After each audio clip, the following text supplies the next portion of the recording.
নমস্কাৰ স্বাগতম জনাইছো মোৰ ইউটিউব চেনেল ভূপেন সিং অফিচিয়েলৰ অন্য এটা ভিডিঅ'লৈ আশা কৰোঁ সকলো ভালে আছে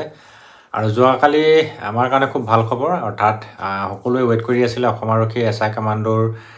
লিখিত পৰীক্ষা কেতিয়াকৈ হ'ব ইয়াৰ ওপৰত মই ভিডিঅ' দিছিলোঁ আৰু মই কালি যিটো ময়ো এটা ভিডিঅ' প্ৰস্তুত কৰিছিলোঁ আৰু ভিডিঅ'টো প্ৰস্তুত কৰা অলপ পিছতে মানে SLPRB ৱেবছাইটত নটিছখন আহিছে আৰু মই যিখিনি কথা কৈছিলোঁ সেইটোৱে কৈছিলোঁ যে ডিচেম্বৰ মাহতে প্ৰায় পূৰ্ণ সম্ভাৱনা আছে এছআই ইণ্টাৰভিউৰ নটিছ অহাটো বা পৰীক্ষা হোৱাটো কাৰণ কেলৈ তাৰ কিছুমান প্ৰচিডিউৰ আছে ফিজিকেল টেষ্টে হওক বা ভাই হওক তো সেইখিনি হ'বলৈ সময় লাগিব সেইকাৰণে আৰু ফাইনেলি যোৱাকালি ঘোষণা কৰিলে যে জানুৱাৰী 5 তাৰিখে এছআই ইণ্টাৰভিউ হ'ব আৰু লগতে মোক যোৱাকালি ভিডিঅ'টোৰ ওপৰতে বহুতকেইজন মানে অনুৰাগীয়ে ফোনো মানে মেছেজো কৰিলে যে দাদা আপোনাৰ যি কয় আপুনি সঁচাই হয় ভাল লাগে আপোনাৰ কথাকে শুনি চ' থেংক ইউ ছ' মাছ আপোনালোক সকলোকে বহুত ধন্যবাদ আৰু মই মোৰ যিমানখিনি তথ্য মই আপোনালোকক জনাওঁ সেইখিনি হ'ল গোটেইখিনি কালেক্ট কৰোঁ লগৰ ইজনৰ পৰা আমাৰ যিসকল ছিনিয়ৰ আছে বা মোৰ লগৰ যিসকল বন্ধু আছে অসম আৰক্ষীত তেওঁলোকৰ লগত ডিছকাছ কৰি পিনি কথাখিনি আলোচনা কৰা হয় তো ভিউৱাৰ্ছটো খুব কম হয় লগতে ছাবস্ক্ৰাইবাৰো এটা অলপ সীমিত আৰু বৰ বেছি নাই তথাপিতো আপোনালোকে যদি সকলোৱে ভিডিঅ'বোৰ শ্বেয়াৰ কৰি দিয়ে ইজনে সিজনক তেতিয়াহ'লে সকলোৱে সুবিধা হ'ব চোৱাত আৰু লগতে বহুতে মোক সুধি আছে দাদা অসম আৰক্ষীৰ যি ABUPৰ কাট অফ লিষ্ট কেতিয়াকৈ মাৰিব বা ৰিটেন টেষ্টটো সকলোৱে জানে মামাই ক'লে যে ফেব্ৰুৱাৰীত হ'ব গতিকে এতিয়া কাট অফ লিষ্টৰ ওপৰতে মেইন গতিকে কাট অফ লিষ্টৰ ওপৰতো মই কৈছিলোঁ ডিচেম্বৰ মাহত আহিব বুলি মই প্ৰায় কৈছিলোঁ যে 15-20 তাৰিখে আপোনালোকৰ আহি যোৱাৰ সম্ভাৱনা আছে নটিছ আৰু এইটো অহাৰ চিয়'ৰ আপোনালোকে নিশ্চিন্ত থাকক আহিবই কাৰণ কেলৈ যদি ফেব্ৰুৱাৰী মাহত ৰিটেন মানে হয় লিখিত পৰীক্ষা হয় তেতিয়াহ'লে তাৰ আগত তোমাৰ ড্ৰাইভাৰ স্কিল টেষ্ট কৰিব লাগিব ড্ৰাইভাৰ স্কিল টেষ্টৰ 645টা পোষ্ট আছে 645টাত যদি 10,000কে কি কয় 1000কে মানে 10টাকে মাতে তেতিয়াহ'লে 6,60,000 ল'ৰা হ'ব আৰু যদি 5টাকে মাতে তেতিয়াহ'লে মানে প্ৰায় 3,000তকৈ বেছি ল'ৰাক মাতিব লাগিব ড্ৰাইভাৰ স্কিল টেষ্টৰ কাৰণে গতিকে সেইখিনি সময়ৰ প্ৰয়োজন হ'ব সেইকাৰণে ড্ৰাইভাৰ আৰু স্কিল টেষ্টৰ আগত আপোনালোকক নিশ্চিন্ত থাকক যে ডিচেম্বৰ মাহৰ ভিতৰতে আপোনালোকৰ ABUPৰ যি কাট অফ লিষ্ট মাৰিব ইয়াৰ ওপৰত আপোনালোকে বহুতে ক'ব এতিয়া দাদা মই আমুক পাইছোঁ নাম আহিব নাই মই তামুক পাইছোঁ নাম আহিব নাই চ' এইটো কথা এতিয়া ক'ব পৰা নাই যে আপোনালোকে আৰু কেইদিনমান ৱেইট কৰক আপোনালোকৰ ওচৰলৈ আহি আছে SLPRB ৱেবছাইটৰ নটিছ আহিব কাট অফ লিষ্টৰ ওপৰত তেতিয়া আপোনালোকে ফাইনেল গম পাব যে আপোনালোকৰ নাম আহিছে নে নাই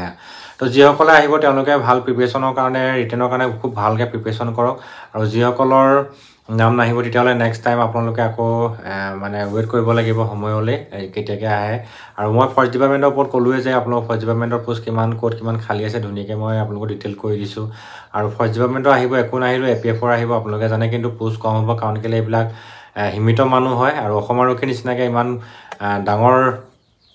মানে কৰ্মচাৰী থকা ইমান বিভাগো নহয় অসম আৰক্ষীয়ে যি তাৰিখত আজি প্ৰায় 60-70 হাজাৰকৈ মানে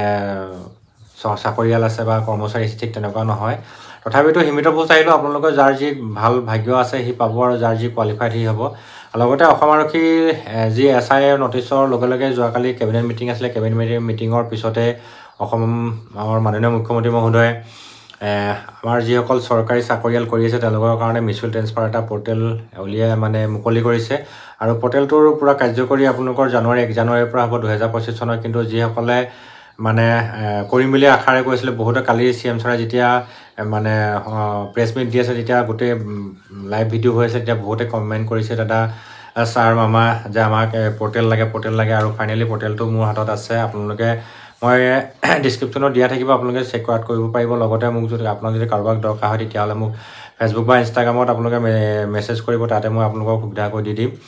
আৰু ফাইনেলি আৰু বেছি দিন নাই গতিকে আপোনালোকে খুব কেইদিনমান ৱেইট কৰক যে আপোনালোকৰ কাট অফ লিষ্ট মাৰিব ডিচেম্বৰ মাহতে মাৰিব আপোনালোকে নিশ্চিন্ত থাকক আৰু যদিও পঞ্চায়ত ইলেকশ্যন হয় জানুৱাৰী তেতিয়াহ'লে পঞ্চায়ত ইলেকশ্যনৰ লগতো কোনো এইটো জড়িত নহয় এইটো বৰ্তমান অক্টোবৰ মাহৰ পৰা চলি আছে গোটেই নিযুক্তি প্ৰক্ৰিয়াটো সেইকাৰণে আপোনালোকে চিন্তা নকৰিব আপোনালোকৰ ইণ্টাৰভিউ চলি থাকিব আৰু ড্ৰাইভাৰ স্কিল টেষ্টৰ কাৰণে মই নেক্সট ভিডিঅ' লৈ আহিম আপোনালোকে কি কৰিব লাগিব কেনেদৰে চাব লাগিব কি পঢ়িব কি ড্ৰাইভাৰ স্কিল টেষ্ট ল'ব অলপ মই আগতে ভিডিঅ' দি ৰাখিছোঁ আকৌ মই এতিয়া ড্ৰাইভাৰ স্কিল টেষ্টৰ ওপৰতে মই প্ৰায় ভিডিঅ' লৈ আহিম আপোনালোকে চাব পাৰিব আমাৰ ইয়াতো ড্ৰাইভাৰ কনষ্টেবল আমাৰ ইয়াতো আছে বহুতকেইজন ল'ৰা তেওঁলোকৰ লগতো ডিছকাছ কৰিম চ' আপোনালোকে ফাইনেলি ৱেইট কৰক আৰু যিসকলে SIৰ কাৰণে ৰৈ আছিলে SIৰ কাৰণে খুব ভালকৈ পঢ়ক ষ্টাডি কৰক SI খুব ভাল জব আপোনালোকে আজিৰ তাৰিখত SI হয় বহুতৰ সপোন আৰু সেইটো সপোন যাতে আপোনালোকৰ ছাকচেছ হয় তাকে কামনা কৰিছোঁ সকলো ভালে থাকক আৰু শেষত যিসকলে মোৰ চেনেলটোৰ ফাৰ্ষ্ট টাইম চাইছে চেনেলটো ছাবস্ক্ৰাইব কৰি ৰাখিব ভিডিঅ'টো ভাল লাগিলে লাইক কৰিব আৰু পুনৰ অনুৰোধ সকলোৱে ভিডিঅ'টো শ্বেয়াৰ কৰি দিব ধন্যবাদ